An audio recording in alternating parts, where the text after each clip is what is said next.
नमस्कार, मैं हूं रजनीकांत और आप देख रहे हैं साथ आप सभी का बहुत बहुत स्वागत है। बिहार चुनाव में एक गाना काफी फेमस हुआ था। भोजपुरी का गाना था। प्रधानमंत्री गुनगुना रहे थे सिक्सर के 6 गोली।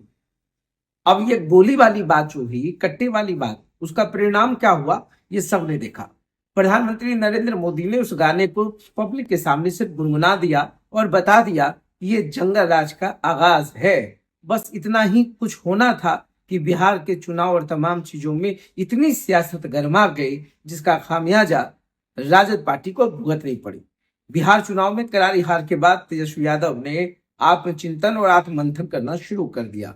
पहली बार खुल करके सामने आए हैं और तमाम भोजपुरी सिंगर जिन्होंने राजद या उनके नाम की इस्तेमाल किया और पार्टी को लेकर के गाने गाए हैं, उन तमाम लोगों को कानूनी नोटिस भेज दिया है और कह रहे हैं कि यह गाना जो है किसी और ने नहीं, भाजपा के स्टार प्रचारक पवन सिंह ने गाया है। अब पवन सिंह ने गाया या नहीं गाया यह तो रिसर्च का विषय है, रिसर्च करना पड़ेगा। मगर ये जो सिक्सर वाली बात है, गोली और कट्टे और तमाम कपाट वाली बात हुई थी, उस पर तो प्रधानमंत्री ने तो पूरी रैली में मौज लिया था पूरे चुनाव के दौरान और लोगों को समझा दिया था कि अगर तेजस्वी की सरकार आएगी तो क्या क्या हो सकता है, कैसे लोगों को प्रताड़ित किया जाएगा और तमाम चीजों को प्रचारित करके पूरे माहौल को अपने पक्ष में करने की जो सबसे बड़ी सफलता हासिल की वो बीजेपी ने।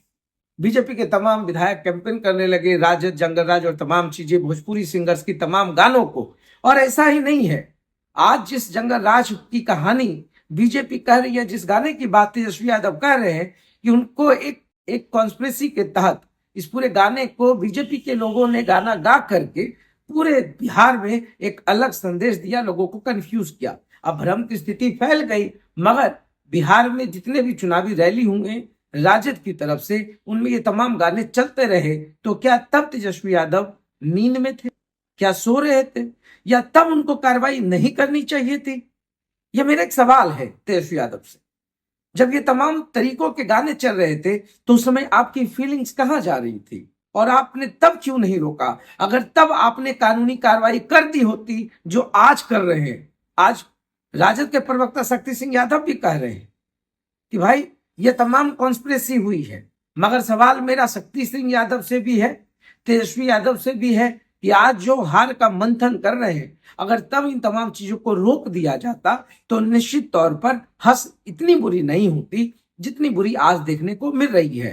ये पूरे बिहार में जो भोजपुरी गानों का ट्रेंड चला और पूरे भोजपुरी गानों ने जो पूरे समीकरण को बिगाड़ दिया या पूरी पार्टी की छवि को डेंट कर दिया, अगर समय रहते चेत जाते, समय रहते कार्रवाई कर देते तो आज की स्थिति जो बनी है वो नहीं बनती।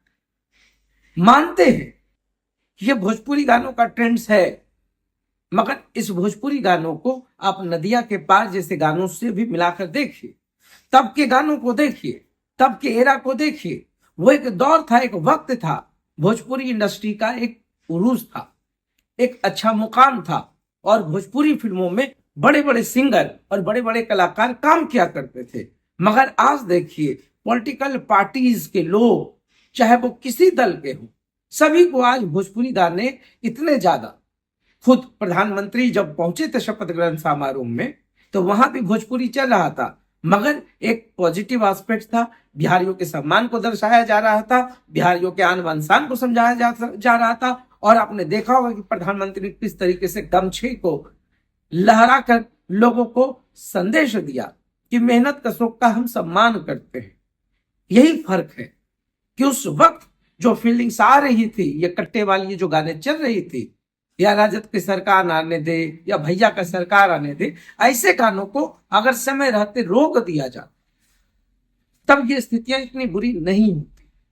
और आज तेजस्वी यादव जिस तरीके से आज काफी व्याकुल है, परेशान है, यही तो हम पहले भी कह रहे थे कि बस नकेल कसने की जरूरत थी।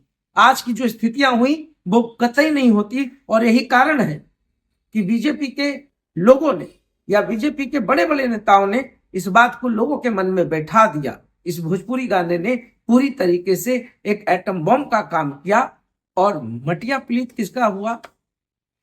तो वो राजद का हुआ। मैं मानता हूं कि तेजस्वी यादव ने नहीं कहा होगा कि इस गाने को आप गाइए या मेरे लिए गाइए, मगर आज जो इतना कानूनी नोटिस दिया जा रहा है, तमाम चीजों पर आप भड़क रहे हैं, समय रहते कहता है कि अब तो भाई अब सारी चीजें आपके हाथ से निकल चुके हैं। तो ऐसे मामलों में क्या कार्रवाई होगी वो देखना दिलचस्प होगा।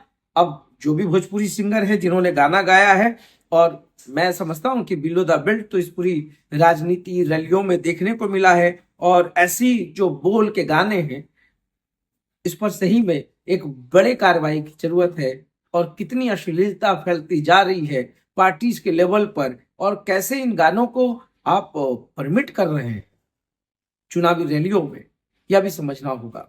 भोजपुरी हमारे सेंटिमेंट्स को जोड़ती है, मगर उस भोजपुरी में अगर अश्लीलता या शब्दों का मर्यादा या उसमें उग्रता हो जाए, या उसमें हिंसक बातों को सबसे ज्यादा तरजीह दी जाने लगे, और जब इस गाने को सुनकर लोग डरने लगे, तो निश्चित तौर पर यह हमारी संस्कृति का हिस्सा नहीं है। मगर चलिए, तेजस्वी यादव ने सही फैसला लिया है, मगर फिर मैं कहूंगा कि चुनाव के दौरान अगर यह फैसला ले लिए गए होते तो आज राजद की जो डेंट हुई है चीजों को बचाया जा सकता था। तो देखकर इस बहुत बहुत धन्यवाद।